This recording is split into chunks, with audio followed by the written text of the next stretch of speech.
ఆయన దేవుని బిడ్డలారా, ఈ రాత్రి వేళ మీ హృదయము ఏ భారముతో కొట్టుకుంటుంది?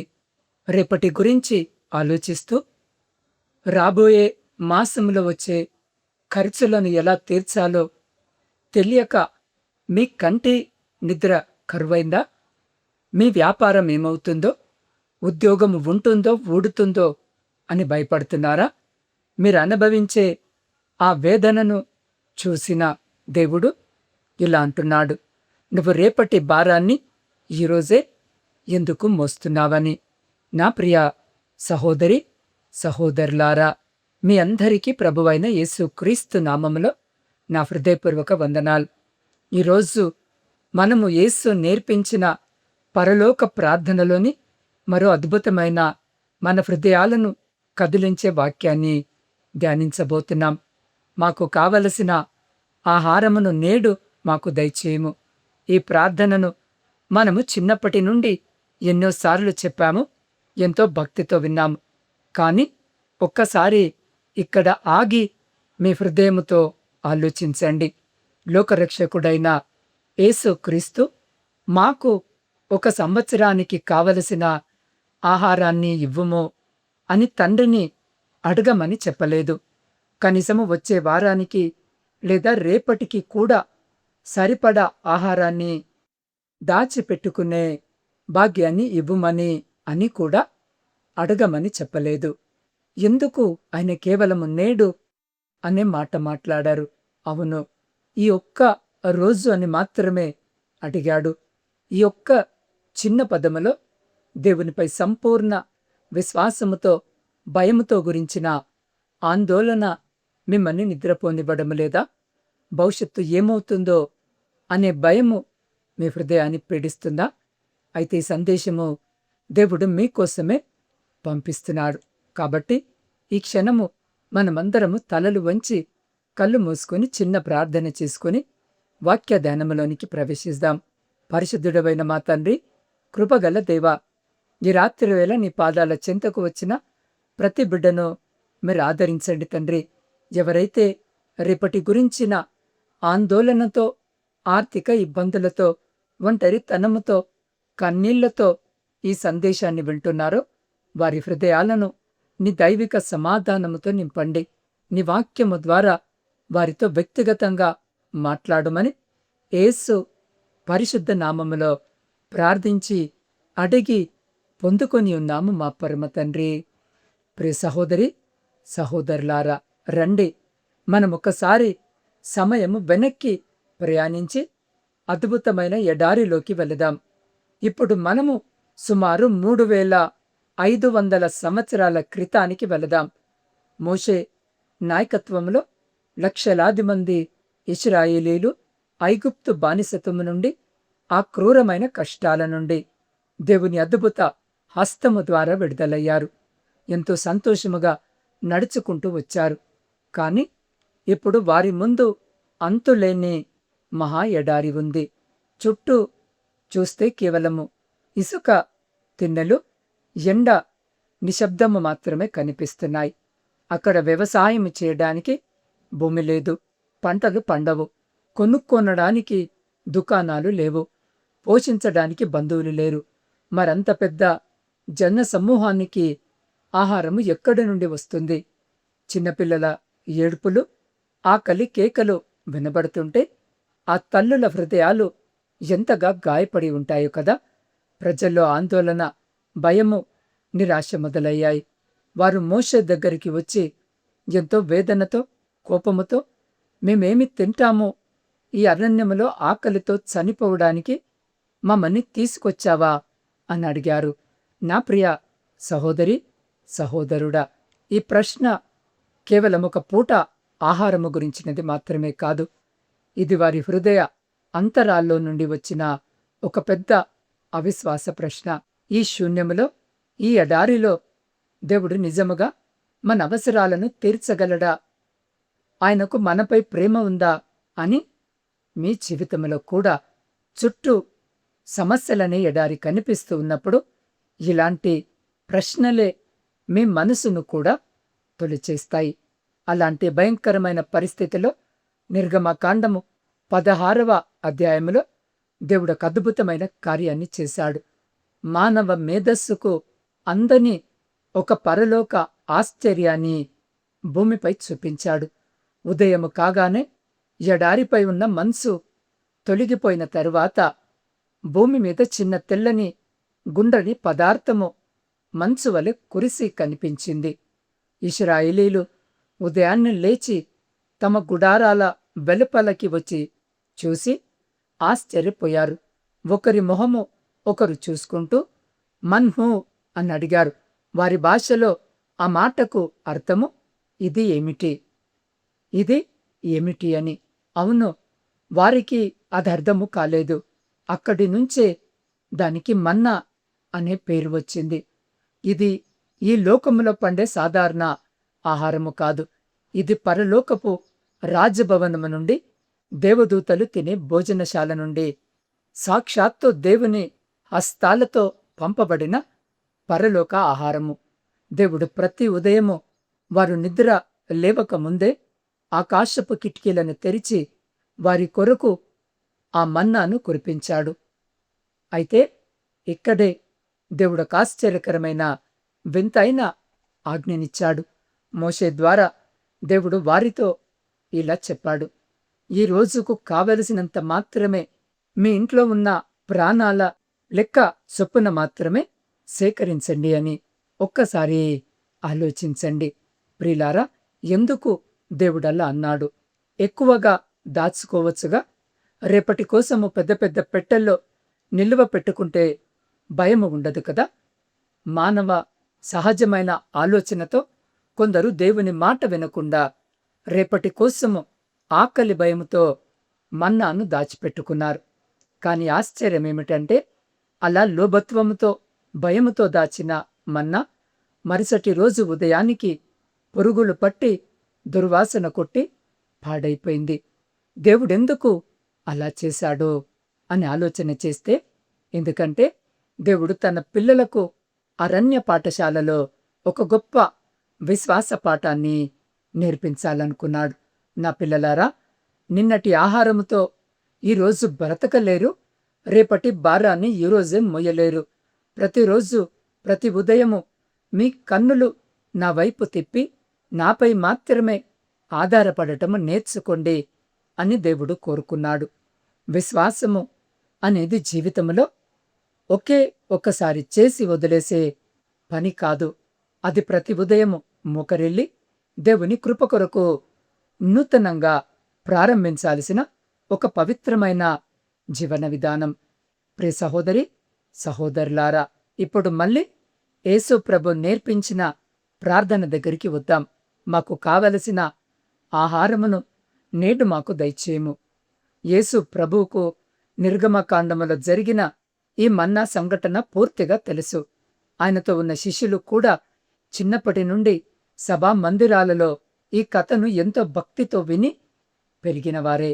అందుకే నేడు అనే ఒక చిన్న పదముతో యేసు వారికి మనకు ఆనాడు ఎడారిలో దేవుడు ఇశ్రాయేలీయులకు నేర్పించిన అదే పరలోక విశ్వాస రహస్యాన్ని గుర్తు చేస్తున్నాడు. దేవుని రాజ్యములో ఒక నియమముంది. నిన్నటి కృప నిన్నటితో ముగిసింది, రేపటి కృప రేపొస్తుంది. కాని నా ప్రియ సహోదరి సహోదరుడా, జాగ్రత్తగా విను. ఈ రోజును జయించడానికి, ఈరోజు మీకు కావలసిన శక్తిని, సమాధానాన్ని, సహాయాన్ని దేవుడు ఈరోజే ఇస్తాడు. ప్రియులారా, ప్రతిరోజు ఒక నూతన కృప, ప్రతిరోజు దేవుని నుండి వచ్చే నూతన దయ, ప్రతిరోజు మన ఆసక్తతను ఒప్పుకుంటూ దేవునిపై కొత్తగా ఆధారపడటము. ప్రియ సహోదరి సహోదరులారా, నేటి మన ఆధునిక జీవితాలను ఒకసారి పరిశీలించుకుందాం. మనలో చాలామంది ఈరోజు బాగున్నప్పటికీ రేపటి గురించి, వచ్చే సంవత్సరము గురించి ఎక్కువగా ఆందోళన పడుతూ మనశ్శాంతిని కోల్పోతూ ఉంటాం. నా ఉద్యోగం ఏమైపోతుందో, నా వ్యాపారము నష్టపోతుందేమో, నా పిల్లల భవిష్యత్తు ఎలా ఉంటుందో, వృద్ధాప్యంలో నా ఆరోగ్యము సహకరిస్తుందో లేదో, నాకున్న అప్పులు ఎలా తీరుతాయో అని భవిష్యత్తును గురించిన ఊహాజనిత భయాలనే చీకటి గదిలో బంధింపబడిపోతున్నాం. కుటుంబాలలో ఆర్థిక భయాల వల్ల ఎన్నో గొడవలు, మనస్పర్ధలు వస్తున్నాయి. కానీ యేసు ప్రభు ప్రేమతో ఈరోజు మీ వైపు చూస్తేలా చెబుతున్నాడు, నా ప్రియబిడ్డ, రేపటి దినమును గూర్చి చింతింపకుడే, ఈ రోజు కోసము ప్రార్థించు, ఈ రోజును నా చేతిలో పెట్టు అని. దీనర్థము జీవితంలో ఎటువంటి ప్రణాళికలు లేకుండా బాధ్యత రహితముగా జీవించమని కాదు. రేపటి గురించిన అవసరమైన భయముతో, అవిశ్వాసముతో ఈరోజు దేవుడు మీకిచ్చిన సంతోషాన్ని చంపుకోవద్దని అర్థం. ఎందుకంటే నిన్ను కాపాడిన దేవుడు, ఈరోజు నిన్ను పోషిస్తున్న తండ్రి రేపు కూడా నిన్ను విడిచిపెట్టడు. ఆయన నిన్న, నేడు, నిరంతరము ఏకరీతిగా ఉన్నవాడు. నా ప్రియ సహోదరి, సహోదరుడా, నా సేవా జీవితంలో నేను చూసిన ఒక నిజ జీవిత సాక్ష్యాన్ని ఈ సందర్భముగా మీకు చెప్పాలని ఆశపడుతున్నాను. ఒకానొక సమయంలో ఒక పేద కుటుంబం ఉండేది. ఆ కుటుంబ యజమాని అకస్మాత్తుగా తీవ్రమైన అనారోగ్యానికి గురై ఆస్పత్రి పాలయ్యాడు. ఇంట్లో సంపదాన నిలిచిపోయింది. చేతిలో డబ్బు కూడా లేదు. మరుసటి రోజు ఉదయము వారి పిల్లలకి ఆహారము పెట్టడానికి కూడా ఇంట్లో బియ్యము లేని పరిస్థితి. ఆ తల్లి రాత్రివేళ పిల్లలందరినీ పడుకోబెట్టి ఒంటరిగా మోకరిల్లి కన్నీటితో ప్రార్థన చేయడము ప్రారంభించింది. ప్రభువా, రేపు నా పిల్లల ఆకలి ఎలా తీర్చాలో నాకు తెలియదు తండ్రి. నువ్వు ఎడారిలో మన్నను కురిపించిన తండ్రివి కదా. మాకు కావలసిన ఆహారమును నేడు మాకు దయచేయమని నీ కుమారుడు నేర్పించాడు కదా తండ్రి. ఆ వాగ్దానాన్ని బట్టి నమ్ముతున్నాను తండ్రి అని ఏడుస్తూ ప్రార్థించి ఆ రాత్రి ప్రశాంతముగా నిద్రపోయింది. ఆశ్చర్యము ఏంటంటే ప్రియులారా, మరుసటి రోజు ఉదయము 6 గంటలకే ఎవరో వారి తలుపును తట్టారు. ఎవరా అని తెరిచి చూస్తే చర్చిలో ఉండే ఒక విశ్వాసి తనకు రాత్రి నిద్రలో దేవుడు ఆ కుటుంబానికి సహాయము చేయమని బలమైన ప్రేరణ కలిగించాడని చెబుతూ 1 నెలకు సరిపడా రేషన్ సరుకులను, కొంత డబ్బును వారి చేతిలో పెట్టారు. ఆ తల్లి కళ్ళలో ఆనంద బాష్పాలు రాలాయి. అవును నా ప్రియ సహోదరి, సహోదరుడా, విశ్వాసముతో మోకరిల్లి నేడు మాకు దయచేయము అని అడిగితే పరలోకపు కిటికీలను తెరిచి దేవుడు మన అవసరాలను తీర్చడానికి ఇప్పటికీ సజీవుడయ్యున్నాడు. ఈ అద్భుతమైన సందేశము నుండి మనము నేర్చుకోవలసిన స్పష్టమైన నీతి ఏంటంటే, మన దేవుడు మనల్ని ఒక్కసారి ఐశ్వర్యవంతులను చేసి మనల్ని ఆయనకు దూరము చేసుకోడు. ఆయన మనతో అనుదినము సంబంధాన్ని కోరుకుంటున్నాడు. మన అవసరాలు తీరడము కంటే ఆ అవసరాల కొరకు మనము ప్రతిరోజు ఆయన పాదాల చెంతకు రావడము ఆయనకిష్టం. మన విశ్వాసాన్ని ప్రతిరోజు పరీక్షించి బలపరిచే దేవుడు ఆయన. కాబట్టి భయపడకండి. మీకున్న శూన్యాన్ని చూసి నిరాశపడకండి. మీ ఎడారి లాంటి జీవితములో మన్నాను కురిపించగల సమర్థుడు మీతో ఉన్నాడు. దేవుని వాగ్దానాలపై ధైర్యముగా నిలబడి ఉండండి. ప్రియమైన సహోదరి, సహోదరులారా, మన్నా అనేది కేవలము మన శరీర ఆకలిని తీర్చే ఆహారం మాత్రమే కాదు. అది దేవునిపై ప్రతిరోజు ఆధారపడే ఆత్మీయ విశ్వాసానికి ఒక గొప్ప పాఠము.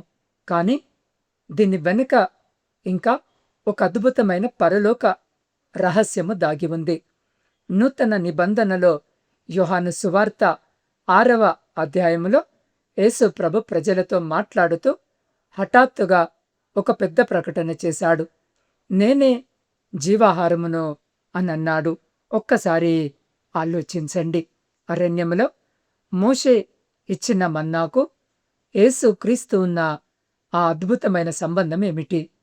ఈ దైనందిన ఆహారము కేవలము మన నశించిపోయే శరీరానికి సంబంధించినదా, లేక మన నిత్య జీవానికి, ఆత్మకు సంబంధించిందా? ప్రియమైన నా సహోదరి, నా సహోదరుడా, ఈ సందేశము ముగించే ముందు ఒక ఆత్మీయ సహోదరుడిగా నా హృదయ అంతరాళంలో నుండి మీతో ఒక మాట చెప్పాలని ఆశపడుతున్నాను. బహుశా ఈ రాత్రి మీరు సందేశాన్ని వింటున్నప్పుడు మీ కళ్ళ నుండి కన్నీళ్లు కారుతుండవచ్చు. పైకి అందరి ముందు నవ్వుతూ ఉన్నా లోపల మాత్రం నా పరిస్థితి ఏంటి, నా కుటుంబ భవిష్యత్ ఏంటి, రేపు నా జీవితం ఎలా సాగుతుంది అనే ప్రశ్నలతో మీ హృదయము ఒక పెద్ద యుద్ధరంగములా మారిపోయి ఉండవచ్చు. ఒక్కసారి ఆలోచించండి. నాడు అరణ్యములో ఇశ్రాయేలీల చుట్టూ కేవలము ఎండమావులు, ఇసుక తెన్నెలే ఉన్నాయి. కాని వారు పైకి చూసినప్పుడు అక్కడ ఆకాశపు కిటికీలు తెరవబడి ఉన్నాయి. మీ జీవితంలో కూడా చుట్టూ చూస్తే మనుషులెవ్వరూ కనిపించడం లేదా? సహాయము చేసే హస్తాలు దూరమైపోయాయా? అయితే ఒక్కసారి మీ కళ్ళను ఆ పరలోకపు తండ్రి పైకెత్తండి. పరలోకపు కిటికీలు మీకోసము తెరవబడటానికి సిద్ధముగా ఉన్నాయి. మన దేవుడు ఐగుప్తు బానిసత్వాన్ని దాటించినవాడు, ఎర్ర సముద్రాన్ని రెండుగా చీల్చినవాడు. మీ అరణ్య రోదనను చూస్తూ ఊరుకుంటాడా? మిమ్మల్ని ఆకలితో అలమటించనిస్తాడా? చచ్చిన నిన్ను విడిచిపెట్టడు. ఇప్పుడే ఈ క్షణములోనే మీ భయాన్ని, మీ భారాలన్నీ, మీ చింతలన్నిటినీ ఆ సిలువ వేయబడిన యేసు పాదాల చింత పెట్టండి. ఆయన మీ వైపు తన ప్రేమహస్తాలను చాచి పిలుస్తున్నాడు. ప్రయాసపడి భారము మోసుకొనుచున్న సమస్త జనులారా, నా యుద్ధకు రండి, నేను మీకు విశ్రాంతి కలగజేతును అని ఆయన పిలుస్తూ ఉన్నాడు. నా ప్రియ సహోదరి, సహోదరుడా, ఈ రాత్రి జీవాక్యము వినిచిన్న నిన్ను నీవు ఆయనకు సమర్పించుకోవాలని ఆశ కలిగి ఉన్నట్టయితే ఈ క్షణం నువ్వున్న స్థితిలో లేచి నిలబడి లేదా మోకరించి మరెండు చేతులు ఆ పరమ తండ్రి వైపెత్తి నాతో పాటు ఈ ప్రార్థనలో ఏకీభవించండి. మహాపరిశుద్ధుడా, ప్రేమగల మా ప్రియ పరమ తండ్రి, ఈ రాత్రి వేళ నీ పాదాల చెంత చేరి కన్నీళ్లతో నీ వైపు చూస్తున్నా నీ ప్రియ బిడ్డలందరినీ నీ హస్తాలకు అప్పగిస్తున్నాం. ప్రభువా, రేపు నా పరిస్థితి ఏంటి, నా పిల్లల చదువులు, పెళ్ళిళ్ళు ఎలా, నాకున్న అప్పులు ఎలా తీరుతాయి, నా అనారోగ్యము నన్నేం చేస్తుందో అని గుండెల్లో భయాన్ని పెట్టుకొని రాత్రిళ్ళు నిద్రలేక తల్లడిల్లుతున్న ప్రతి ఒక్కరిని ఈ రాత్రి నువ్వు చూస్తున్నావు తండ్రి. ఏ ఒక్క హృదయము నిరాశతో వెనుదిరిగిపోవడానికి వీల్లేదు నాయనా. నాడు అరణ్యంలో నీ ప్రజలకు ఏ లోటు రానివ్వకుండా 40 సంవత్సరాలు ప్రతిరోజు పరలోకమన్నాను కురిపించిన నమ్మకమైన దేవుడవు నీవు. దేవా, నిన్న మమ్మల్ని పోషించావు, ఈరోజు మమ్మల్ని సజీవంగా ఉంచావు, రేపు కూడా నీవు మమ్మల్ని విడిచిపెట్టవనే ఆ పరలోక విశ్వాస రహస్యాన్ని మా హృదయంలో ముద్రించండి తండ్రి. అయ్యా, ఈ క్షణం నుండి భయాన్ని యేసు నామములో గద్దిస్తున్నాను. నీ బిడ్డల హృదయాల్లోనికి నీ పరలోక శాంతిని, తృప్తిని కుమ్మరించండి. ప్రతి ఆర్థిక అవసరతను తీర్చండి. అనారోగ్యాలను స్వస్థపరచండి. కుటుంబాలలో ఉన్న సమాధానం లేమి తీసివేసి నీ ప్రేమను నింపండి. నా దేవుడు తన ఐశ్వర్యము చొప్పున క్రీస్తునందు మహిమలో మీ ప్రతి అవసరమును తీర్చును అన్న నీ వాగ్దానాన్ని బట్టి నీకే స్తుతులు, స్తోత్రాలు, వందనాలు తండ్రి. నీ బిడ్డలు రేపటి గురించి చింతించకుండా ప్రతి ఉదయము నీ కృపతో నీ కొరకు నీ పాదాల చింతకు వచ్చే ధన్యతను దయచేయమని నజరేయుడైన యేసు అతి పరిశుద్ధ నామములో ప్రార్థించి స్తుతించి అడిగి పొందుకొని ఉన్నాము మా పరమ తండ్రి. ఆమెన్. నా ప్రియ సహోదరి, సహోదరుడా, మోషే ఇచ్చిన ఆ పరలోకమన్నాను తిని కూడా అరణ్యంలో ఇశ్రాయేలీలు మరణించారు. కాని యేసు తనను తాను జీవాహారముగా ప్రకటిస్తూ ఈ ఆహారాన్ని తినేవాడు ఎన్నటికీ ఆకలిగొనడు, మరణించడు, నిత్య జీవము పొందుతాడని ఎందుకు అన్నాడు. మన్నా నుండి జీవాహారమైన క్రీస్తు వరకు సాగే ఈ పరలోక రహస్యాన్ని, మన ఆత్మీయ జీవితాన్ని మార్చే ఆ అద్భుత సత్యాన్ని 3వ ఎపిసోడ్ 2వ భాగములో కలిసి రేపటి దినము తెలుసుకుందాం. ఈ ఆత్మీయ సందేశము మీ హృదయాన్ని తాకినట్టయితే తప్పకుండా ఈ వీడియోను లైక్ చేయండి. నా ఛానల్ని సబ్స్క్రైబ్ చేసుకోండి. ప్రియులారా, మీ హృదయపూర్వకమైన సాక్ష్యాన్ని కామెంట్ రూపంలో ఆమెన్ అని రాసి తెలియజేయండి.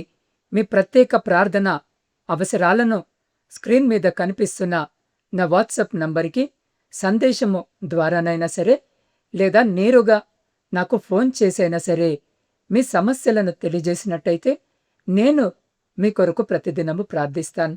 ప్రియులారా, ఈ సందేశాన్ని కనీసము 3 స్నేహితులకు షేర్ చేయండి. మీ వాట్సాప్ స్టేటస్లో కూడా పంచుకోండి. దేవుడు మిమ్మల్ని, మీ కుటుంబాలను బహుగా ఆశీర్వదించునుగాక.